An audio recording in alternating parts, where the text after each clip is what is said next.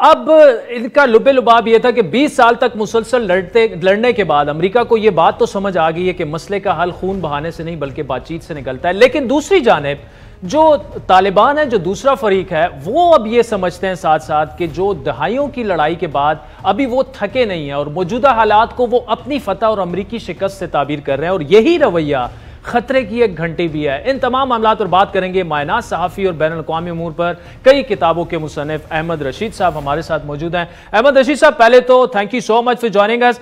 Sir, बड़ी अहम development आज हुई है। अब ये जो विड्रॉवल है अमरीकी ट्रूप्स की, वो तकरीबन 5 महीने उसमें डिले आ गया है। तालिबान का फौरी रिएक्शन आ गया है कि नहीं जी, आप फौरी इनखिला करें जो आपने हमारे साथ मुआहदे किए हैं, वरना दोबारा से हम जंग की तरफ चले जाएंगे। सर, ओवरऑल आप खित्ते की जो सिचुएशन, तेजी से तेज होती हुई सिचुएशन को कैसे ऑब्जर्व कर रहे हैं? मेरे ख्याल में बहुत से लोग, खासतौर अफगान पॉपुलेशन जो है वो शौक में है कि ऐसा फैसला अमेरिका ने किया है, और इसी वजह से secretary of state mister Blinken वो काबुल भी आज गए हैं और अशरफ गनी साहब को भी दिलासा दिया है कि अमेरिका अभी छोड़ेगा नहीं, फौजी तो निकालेंगे मगर पैसे और बजट और डिफेंस बजट की इमदाद अमेरिका और नेटो अभी तक आगे भी करेगा। हकीकत ये है कि जो मेरे ख्याल में तालिबान के ऊपर बहुत प्रेशर आएगा, बैनुल-अक़वामी, इस खित्ते की प्रेशर, और जो मीडिएटर्स हैं कि वो तुर्की का कॉन्फ्रेंस जो है उसको अटेंड करें। और तालिबान बहुत गलती कर रहा है अगर ये तुर्की का कॉन्फ्रेंस रद्द कर दे। इसी वजह से अभी से भी बहुत से मुल्क, जो पिछली मीटिंग हुई थी मॉस्को में, बहुत से मुल्क ये कह रहे हैं कि तालिबान को इंसिस्ट कर रहे हैं कि वो पिछली जो निज़ाम उनने चलाया था अफगानिस्तान में 90 में, तो वो उसकी रिपीट नहीं हो।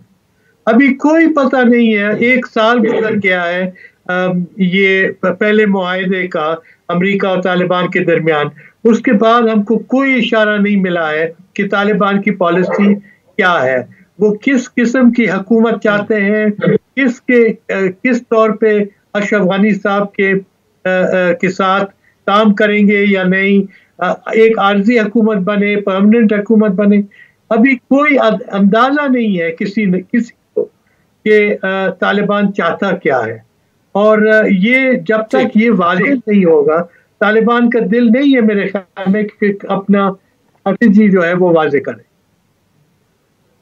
अच्छा, इसमें अहमद रशीद साहब, मैं इस पे आपसे एग्री करूंगा कि तालिबान फिलहाल अपने कार्ड्स उस तरह से शो नहीं करने चाहते। क्या उसकी एक बड़ी वजह यह भी है कि वो इस वक्त जो कहते हैं ना, उनकी जहनी कैफियत जो है वो अपने आप को बहैसियत फातेह अब देख रहे हैं कि जी फतह हमारी हो गई है, आज नहीं तो कल, मई में नहीं तो सितंबर में सारी बैनुल-अक़वामी अफवाज निकल जाएंगी और फिर अफगान ट्रूप्स तो हमारा मुकाबला कर ही नहीं सकते। सो क्या आप समझते हैं कि वो वेट एंड सी की पॉलिसी देखते हुए आगे बढ़ेंगे? लेकिन अगर वाकई तालिबान ऐसा करना चाहते हैं तो ये तो फिर स्ट्रेटेजिकली स्पीकिंग, डिप्लोमेटिकली स्पीकिंग बहुत बड़ी गलती की है इंटरनेशनल ममालिक ने, अमेरिका ने भी और बाकी ममालिक ने भी, कि सारे उनके कैदी सारे छुड़वा दिए, उनको सब कुछ दे दिया, अब जब उनके देने का टाइम आया है तो वो पीछे हट रहे हैं।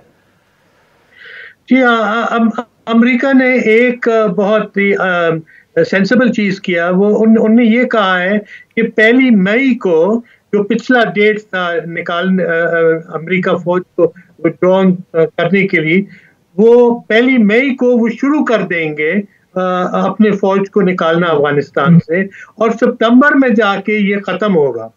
अब मुआहदा जो हुआ है दोहा में, जो पिछले साल हुआ था, वो ये था कि तालिबान जितने अमेरिका निकलते रहे, नेटो निकलता रहे, तालिबान कोई हमला उनके ऊपर नहीं करेगा। तो बाइडेन ने उनको वैसे फंसा दिया है कि अभी हम तो 4-5 महीने और रहना है और हम आहिस्ता आहिस्ता विड्रॉल करेंगे, और आपने कोई हमला नहीं करना है हमारे खिलाफ। अब ये तो अमेरिकी फौज और नेटो फौज की बचत हो सकती है।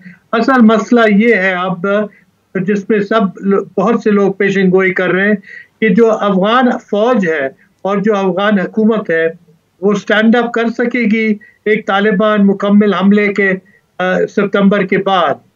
और इसमें मेरा जो ख्याल है और जो मैंने देखा है अफगान हुकूमत का, वो अरसे तक अगर पैसे आते रहे, बजट उनका आते रहे, सप्लाईज आती रहे नेटो और अमेरिका से, तो वो लड़ेंगे। और बहुत से ऐसे हैं हुकूमत के फौज के अंदर जो भाग भी जाएंगे, मगर बहुत से ऐसे हैं जो लड़ेंगे और तालिबान से नफरत करते हैं। ठीक, अच्छा अहमद रशीद साहब, इसमें प्रेसिडेंट बाइडेन ने जो स्पीच में इंडिया का भी जिक्र किया और रीजनल काफी ममालिक का भी जिक्र किया, इस पूरे कॉन्टेक्स्ट में पाकिस्तान और इंडिया में जो कहा गया बैकडोर राब्ते हुए, मुज़ाकरात का भी इंटरनेशनल पेपर्स में रिपोर्ट हुआ, उस पूरे सिनारियो में आप अफगानिस्तान की जो मौजूदा सिचुएशन अब डेवलप हो रही है उसको कैसे देखते हैं? पाकिस्तान का किरदार, फिर इंडिया, पाकिस्तान हमेशा से एक चीज पाकिस्तान को बादर करती रही कि इंडिया का किरदार जो है अफगानिस्तान में, अफगानिस्तान की सॉइल पाकिस्तान के लिए इस्तेमाल नहीं होनी चाहिए पाकिस्तान के खिलाफ। तो इस पूरे सिनारियो को कैसे आप एनालाइज करेंगे? देखिए जी, पहले तो ये बात है कि पाकिस्तान की पॉलिसी किसी को पता नहीं है कि इतने साल हम अगर मीडिएशन कर रहे हैं, अमेरिका को मदद कर रहे हैं या तालिबान को मदद कर रहे हैं, अब हमारी पॉलिसी वाजे बिल्कुल नहीं हुई है। ना पाकिस्तानी कौम को वाजे हुई है, ना खित्ते में लोगों जो साथ वाले मुल्क हैं उनको भी वाजे नहीं हुई है। तो अब टाइम आ गया है कि हम अपना पॉलिसी ऐलान करें, हम किसको मदद कर रहे हैं, कैसे हम मीडिएशन करें, कैसे तालिबान को समझौते में वापस लाएं, और हमारी ताकत है कि वो हम कर सके या ताकत नहीं है। तो और दूसरा बात ये है कि अब मेरे ख्याल में खासतौर केपी में, बलूचिस्तान में लोग बहुत तंग आ गए हैं ये अफगान तालिबान के। 3 मिलियन तो रेफ्यूजीज हैं और तालिबान की सारी हेडक्वार्टर क्वेटा और पेशावर में है। जब तक इसको अब तो तालिबान को घर भेजना चाहिए।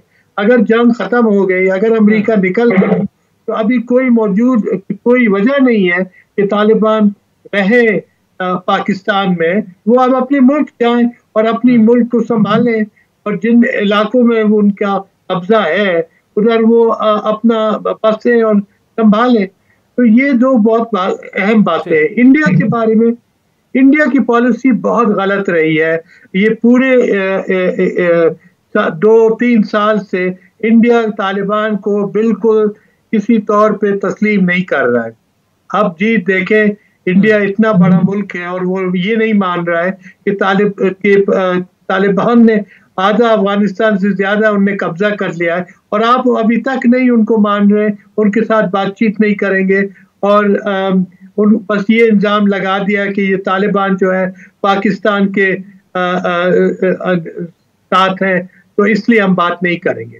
तो इंडिया मेरे ख्याल में बहुत उसकी पॉलिसी जो है नाकाम हुई है, और अब वो कोशिश करेंगे कि कैचअप करें कि पाकिस्तान जो बैनुल अक़वामी सिलसिला बन रहा है खित्ते में, खासतौर यूनाइटेड नेशंस के साथ, कि अगर 4-5 मुल्क इकट्ठा हो के एक मीटिंग करें और स्टेटमेंट दें कि वो अपील करते हैं तालिबान को कि ये बातचीत जारी रखे काबुल हुकूमत के साथ, तो उसमें अगर इंडिया अगर शामिल हो तो गलत बात नहीं होगी, मेरे ख्याल में अच्छी बात होगी।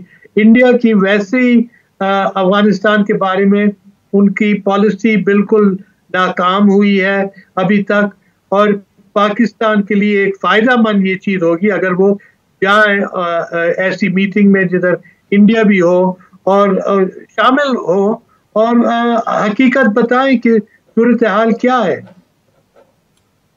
ठीक, अच्छा अहमद रशीद साहब, एक बड़ा सा सवाल है ये अफगान पीस प्रोसेस को लेकर, और अभी जो अब्दुल्ला आए थे पाकिस्तान, उनसे भी जब हमारी मुलाकात हुई थी तो यही सवाल मैंने उनके सामने भी रखा था, कोई खातिर ख्वाह जवाब मुझे वहां से भी नहीं मिला था कि तालिबान जो हैं वो अफगान कॉन्स्टिट्यूशन को उस तरह से रिगार्ड नहीं करते, they don't believe in elections. दूसरी जानिब जो गनी एडमिनिस्ट्रेशन है, जो अफगान हुकूमत है, वो बार बार ये कहते हैं कि जो भी फैसला होगा आप इलेक्शन के जरिए आए, बिल्कुल हम साथ मिलकर बैठने को तैयार हैं। अब ये मामला ऐसे है, ये बिल्कुल आग और पानी वाला मामला है। एक तरफ कॉन्स्टिट्यूशन को ना मानने वाले, दूसरी तरफ कॉन्स्टिट्यूशन में बिलीव करने वाले, तो ये किस तरफ जाएगा? अमेरिका हो या अमेरिका ना हो, इनको पहला काम तो यही करना था कि आपस में बिठा के इंट्रा अफगान मामलात पहले तय कर लिए जाते, फिर इंटरनेशनल मुमालिक आके और उसमें गारंटर बन जाते। क्या ये दुरुस्त होगा कहना? एक तो ये बात है कि बिल्कुल आपकी बात सही है, तालिबान कभी इलेक्शन नहीं मानेगा, वो समझता है कि इलेक्शन जो है गैर इस्लामी है। दूसरी बात ये है कि दो इलेक्शन जो हुए हैं अफगानिस्तान में बिल्कुल नाकाम हुए हैं। इतना फ्रॉड और बैलेट स्टफिंग और हर गलत चीज हुई है उन इलेक्शन में, कोई भरोसा नहीं है जो सदर और 2 दफा अब्दुल्ला नजदीक आया है सदर बनने का और वो नहीं बना है, और अंदरूनी तौर पे बहुत सख्त मुखालिफ है अफगान लीडरों के दरमियान। तो इलेक्शन जो है इस मसले को हल नहीं करेगा। इलेक्शन जो है ये और फूट डालेगा अफगान हुकूमत में और जो सियासतदान है उधर। असल जो रास्ता मेरे ख्याल में होना चाहिए, एक लॉय जिरगा होना चाहिए। ये एक ट्रेडिशनल अफगान तरीका है मसले और सियासी मसले को हल करना। अगर लॉय जिरगा बुलाया जाए, जैसे आपने 2004 में कॉन्स्टिट्यूशनल लॉय जिरगा बुलाया था और उस लॉय जिरगा ने पूरी आईन को तस्लीम किया है, एक नई आईन बनी थी और उसको तस्लीम किया है।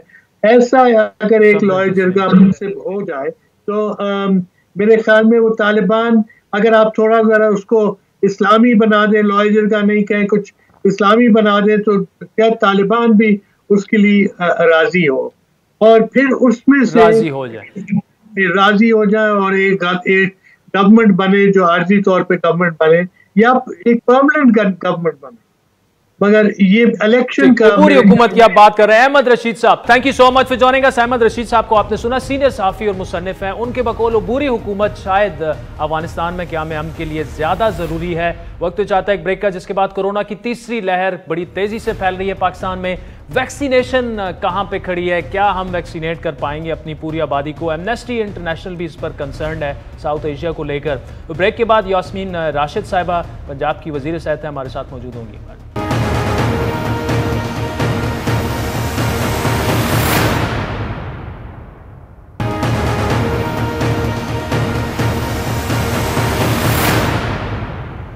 वेलकम बैक नाज़रीन। कोरोना की तीसरी लहर शिद्दत इख्तियार करती जा रही है। गुज़श्ता 24 घंटों के दौरान पाकिस्तान भर में कोरोना से मजीद 118 लोगों की जान चली गई। ये मुसलसल तीसरा रोज़ है कि जब मुल्क भर में 100 से ज़्यादा अमवात रिकॉर्ड हो रही हैं। गुज़श्ता रोज़ मौजूदा साल एक रोज़ में सबसे ज़्यादा 135 अमवात रिकॉर्ड हुई। आलमी सतह पर केसेस का अगर जायज़ा लिया जाए तो योमिया नए केसेस की दर्जाबंदी में पाकिस्तान आज 11वें नंबर पर, जबकि योमिया बढ़ती हुई अमवात के आलमी रैंकिंग में पाकिस्तान 24 घंटों के दौरान 12वें नंबर पर आ चुका है। अब तक कोरोना में सबसे ज्यादा जो मुतासरा सूबा है वो नजर आ रहा है कि पंजाब है, दूसरे नंबर पर खैबर पख्तूनख्वा है। दोनों जगह इन्फेक्शन रेट जो है वो 9% तक पहुंच चुका है। और दूसरी जानिब वैक्सीनेशन का जो मामला है पाकिस्तान में अब तक 13 लाख अफराद की वैक्सीनेशन हुई है, जबकि खित्ते के दीगर ममालिक से अगर मुकाबला किया जाए, भारत में अब तक 11 करोड़ अफराद की वैक्सीनेशन हो चुकी है। बांग्लादेश में 61 लाख, श्रीलंका में 9.25 लाख की वैक्सीनेशन हो चुकी है। इसी हवाले से गुज़श्ता रोज एमनेस्टी इंटरनेशनल ने जनूबी एशियाई, साउथ एशियन जो कंट्रीज हैं जिनमें पाकिस्तान भी शामिल है, उनकी हुकूमतों को खत लिखा है कि हुकूमतें अपने ममालिक में जो कोरोना वैक्सीनेशन है उनकी मसावी रसाई को यकीनी बनाएं। इन्हीं तमाम मामलात पर बात करेंगे। पंजाब की वजीर डॉक्टर यास्मीन राशिद साहिबा हमारे साथ मौजूद हैं, उनसे जानेंगे। डॉक्टर साहिबा, thank you so much for joining अस। पहले तो उम्मीद है आपकी अपनी सेहत, अब आप रूह बसेहत हैं, हमारी दुआएं भी आपके साथ हैं। क्या सिचुएशन है ओवरऑल डॉक्टर साहिबा पंजाब में? सिचुएशन क्या काबू में है, काबू से बाहर जा रही है? एसओपीज तो फॉलो नहीं हो रहे, हमें पता है, लेकिन ओवरऑल थर्ड वेव जो है वो कितनी, इसे किलर वेव भी कहा जा रहा है? बिल्कुल, थर्ड वेव डेफिनेटली जिस तरह आपने फरमाया है कि बाकी दोनों वेव से मुकाबलतन ज्यादा सख्त है और तादाद मरीजों की डेफिनेटली ज्यादा है। जैसे आज के दिन में 2700 नए मरीज सामने आए हैं और नंबर ऑफ डेथ्स जो हैं वो आपने भी जिस तरह बताया, पंजाब का एक बहुत बड़ा हिस्सा है, 72 करीब लोग जो है इंतकाल कर पाए हैं। ये नेचुरली जब आप तादाद मरीजों की बढ़ेगी तो जो हम कहते हैं ना 1 to 2% जो हैं वो कॉम्प्लिकेशंस में मुब्तला होंगे और वे जो कॉम्प्लिकेटेड पेशेंट्स हैं उनमें से small percentage is also going to lose their life, यानी इंतकाल कर जाएंगे। तो वो नेचुरली जितनी बड़ी तादाद मरीजों की, जितने ज्यादा मरीज इन्फेक्ट होंगे उतने ज्यादा चांसेस हैं कि नंबर ऑफ डेथ्स जो हैं वो बढ़ेंगी। ये जहां तक ये ताल्लुक है, ये मैं बता दूं आपको कि थोड़ी सी अब वो कहते हैं ना जी ठहराव, इस तरह तो नहीं मैं कहूंगी, लेकिन ये कि जी एक थोड़ा सा प्लेटो हो रहा है इस वक्त सिचुएशन पंजाब में, लेकिन तादाद अभी भी बहुत ज्यादा मरीजों की। इसलिए नेचुरली जब मरीजों की ज्यादा तादाद होती है तो आपको पता है प्रेशर भी हॉस्पिटल्स पे पड़ता है, लेकिन अल्लाह की मेहरबानी है इस वक्त भी अभी भी कैपेसिटी है हॉस्पिटल्स की, हमने हॉस्पिटल्स की कैपेसिटी बढ़ा दी है और नए वेंटिलेटर्स वगैरह लगने की वजह से इस वक्त हमारे पास कोई 30% इस वक्त भी खाली जगह है जहां हम अपने मरीजों को अकोमोडेट करें। अच्छा, ये डॉक्टर साहब यहाँ पर इस्लामाबाद में 2-3 मेरे हमारे जानने वाले रिलेटिव, बल्कि कुछ तो सीनियर जर्नलिस्ट उनकी मेरे पास कॉलें आई, उनके रिलेटिव अक्सर इस्लामाबाद में तो कैपेसिटी बिल्कुल फुल है, किसी हॉस्पिटल प्राइवेट हॉस्पिटल में जगह नहीं मिल रही। हो सकता है पंजाब में थोड़ी सी बेहतर हो, लेकिन इसका डॉक्टर साहब आपको भी पता है हल जो है गोइंग फॉरवर्ड एक तो एसओपीज पर अमल दरामद और फंडामेंटल जो है वो वैक्सीनेशन है। लेकिन अनफॉर्चुनेटली वैक्सीनेशन हम उस तरह से नजर नहीं आ रहा कि हम 50+ के अलावा अपनी जो अंडर 50 पॉपुलेशन है हम वैक्सीनेट कर पाएंगे आइंदा 1 साल में। क्या हो सकेगा? आपको पॉसिबल नजर आ रहा है? जो आपकी सबसे वल्नरेबल पॉपुलेशन वो तो अबव 50 है, इसके बारे में तो आपको शक शुबह वजह ये नहीं रही, क्योंकि जितने हमारे पास स्टेटिस्टिक्स हैं पूरे, आपको पता है तो तकरीबन 1.5 साल हो गया इस वबा में से हम गुजर रहे हैं, वो सारे स्टेटिस्टिक्स यही शो करते हैं कि अबव एज 50 सबसे ज्यादा वल्नरेबल है। अगर हम एफर्ट करके और अबव एज 50 वालों को हम पाकिस्तान में वैक्सीनेट कर लें तो हालात बहुत बेहतर हो सकते हैं। वजह यह है कि नेचुरली वैक्सीनेशन से ये तो नहीं है कि भाई इन्फेक्शन नहीं लगेगी, लेकिन डेफिनेटली ये जरूर है कि जब इन्फेक्शन लगती है तो उसकी जो सख्ती है वो बहुत कम हो जाती है। तो उस सिलसिले के अंदर हमने पंजाब के अंदर तो बहुत बड़ी ड्राइव शुरू की हुई है। रमजान कल पहली रमजान में कोई तकरीबन 30,000 यानी 2 उसके अंदर हमने बैचेस के अंदर ये एक सुबह 10 से लेकर 4 बजे तक और शाम 9 बजे से लेकर सुबह 1 बजे तक तकरीबन 30,000 लोगों को वैक्सीनेट किया। आज के दिन में कोई मेरे पास जो भी नंबर्स आए इस पे डॉक्टर साहब कतई कलामी की माफी, इन बिल्कुल आपको क्रेडिट भी इसका जाता है और शायद पाकिस्तान उन चंद ममालिक में शामिल है जहां पे वॉक इन सेंटर्स बाकायदा बने हुए हैं वैक्सीनेशन के लिए। लेकिन जो थर्ड वेव है उसमें हमारी भी जितनी डॉक्टर से बात होती है वो कहते हैं कि ये यूथ को, यंग पॉपुलेशन को भी ज्यादा जो है वो अटैक उस पर कर रही है। और गवर्नमेंट यहां पर तो हमें ये कह रही है कि ईद के बाद हम regardless of the age registration शुरू कर देंगे। तो सवाल ये कि क्या आप देख रही हैं कि वैक्सीनेशन लूप में हमारे प्लान्स उस तरह से हैं कि हम ये कर पाएंगे ईद के बाद ये रजिस्ट्रेशन आप शुरू होता देख रही हैं, या थोड़ा सा एम्बिशियसली वो? मेरा ख्याल है कि what is important to understand कि सबसे पहले तो हमारी कमिटमेंट अबव 50 की है जी। और उसके लिए आज ही मेरी बड़ी डिटेल में डॉक्टर फैसल सुल्तान साहब से बात हुई है इंशाल्लाह अगले इसी हफ्ते, ये जो नेक्स्ट वीक है, इसके अंदर हम उम्मीद रख रहे हैं कि 23 तारीख तक को तकरीबन हमारे पास 40 लाख वैक्सीनेशन जो है वो आ जाएगी। और नेचुरली ये वैक्सीन लगाने में भी तो आपको पता वक्त लगता है। अब जितना बड़ा हम एफर्ट कर रहे हैं पंजाब के अंदर, आपके सामने है, लोगों के घरों तक पहुंच के कर रहे हैं। कल के दिन में 900 लोगों को घर के अंदर जाके हमने वैक्सीनेट किया। लोगों का आना पहुंचना सेंटर के ऊपर इंश्योर करना, हमें एक एनसीओसी ने दे रखा था टारगेट 30,000 का, और हम पूरी कोशिश कर रहे हैं कि वो 30,000 जो है वो हम रोजाना अचीव करें।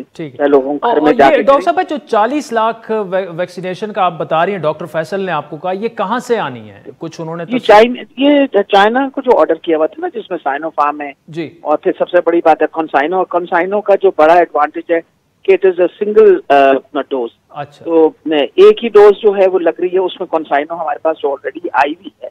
उसमें कोई 30,000 डोजेज हमारे पास ऑलरेडी आ चुकी थी। वो हम वैसे भी जो अबव 80 हैं, अबव 70 हैं, उन पे इसलिए लगा रहे हैं, घरों पे जब जाके लगाते हैं, रादर देन कि हम 2 दफा उनको तकलीफ दें, एक ही दफा में उनको वैक्सीन लग रही है। उसका ये एडवांटेज है। और इंशाल्लाह साइनोफार्म और कॉन्साइनो, ये तीनों चाइनीज फर्म्स हैं जिनके साथ पंजाब। अच्छा डॉक्टर साहब, यहाँ पर कॉन्साइनो से मेरा ख्याल है ये जो प्राइवेट फर्म्स को इजाजत दी गई थी, उसमें स्पुतनिक थी, रशियन वैक्सीन, और कॉन्साइनो भी थी। तो क्या ये प्राइवेटली भी कुछ इजाजत दे रहे हैं पंजाब के हद तक, क्या अभी? मेरा ख्याल है वो तो देखिए, एक इट हैज बीन क्लियर्ड कि ये वैक्सीन जो है ये basically they have been registered. वो तो इजाजत उनको दे दी गई थी। अब मकसद ये है, हुकूमत ने तो अपना जो प्रोक्योरमेंट है वो उस प्रोसेस में है। हम भी पंजाब वाले जो हैं, हम लोगों को भी 1.5 अरब रुपया जो है वो अलहदा मखसूस जो किया गया था वैक्सीनेशन के लिए, उसके ऊपर हम ऑलरेडी काम कर रहे हैं। वो भी हम चाइनीज के साथ ही काम कर रहे हैं। अच्छा। और इंशाल्लाह उम्मीद है कि अगले हफ्ते तक हमें एक वी वुड बी गेटिंग मतलब हमारा एक पॉजिटिव रिस्पांस मिल जाएगा चाइना से। चाइना इस वक्त तो मेरा ख्याल है जो इतना पॉजिटिव रोल प्ले कर रहा है पाकिस्तान के लिए, वजह ये है कि ये हम जब कह रहे हैं ना कि इस खत्ते के अंदर इंडिया में जो हालात हुए हैं, आप जो मर्जी कह लीजिए, इस वक्त इंडिया ने अपनी वैक्सीन जो कमिटमेंट्स थी उनकी इंटरनेशनल, वो उन्होंने रोक के और अपने लोगों को वो लगाने की कोशिश करें। आपके सामने मुंबई जो है वहां भी लॉकडाउन हो गया है, बड़े शहरों के अंदर वहां मुकम्मल तौर पे लॉकडाउन हो गया है। उनकी दुनिया के अंदर 3rd इस वक्त सबसे ज्यादा जो डेथ्स हैं और इन्फेक्शन है, सबसे ज्यादा वहां इस वक्त हो रही है। ठीक है। मेरा ख्याल है कि फिर भी वो वाली बात है कि आई थिंक पाकिस्तान इन महदूद वसाइल के बावजूद एक बहुत बड़ा एफर्ट कर रहा है और पूरी कोशिश की जा रही है कि कोई बंदा जो हमारे पास पहुंचे वैक्सीन के लिए अकॉर्डिंग टू देयर एज, उनको बिल्कुल इनकारी नहीं हो। अच्छा डॉक्टर साहब, अब मुख्तसरन आखिरी सवाल आपसे, मुख्तसरन अगर बताइएगा कि अभी तो 50+ को तो लग रही है, ये 50 से ये मामला नीचे आने की तवक्को है जल्दी, चंद माह में? कितना अरसा आप समझते हैं एटलीस्ट 40+ अगर हो जाए? देखिए इंशाल्लाह वजह यह है कि पूरी कोशिश की जाएगी। जैसे जैसे वैक्सीन हमें मिलेगी, हमारी पूरी कोशिश होगी कि हम अपने लोगों को जितना जल्दी हो सके वैक्सीनेट। लेकिन टाइम पीरियड आप फिलहाल नहीं देना चाहेंगे? देखिए, मैं अगर एक बात कहूँ, I don't want to say anything जिसके ऊपर I can not stand to my commitment. मेरे अंदाजे के अंदर अगले 2 माह के अंदर ईद के बाद हालात बहुत बेहतर हो जाएंगे। हमारे पास वैक्सीन की जो कमिटमेंट्स आई हैं वो ईद के बाद इंशाल्लाह we will be getting them in ample numbers। चले ऑल द बेस्ट डॉक्टर साहबा, और आपकी सेहत के लिए भी हम दुआ गो हैं। Thank you so much for joining us. Doctor Rashid साहब हमारे साथ मौजूद थी आज के प्रोग्राम पर। नाज़रीन, आपके फीडबैक के मुंतज़िर रहेंगे। हमारा ट्विटर हैंडल है @आदिल शाहज़ेब। लाइव विद आदिल शाहज़ेब की टीम को इजाज़त दीजिए।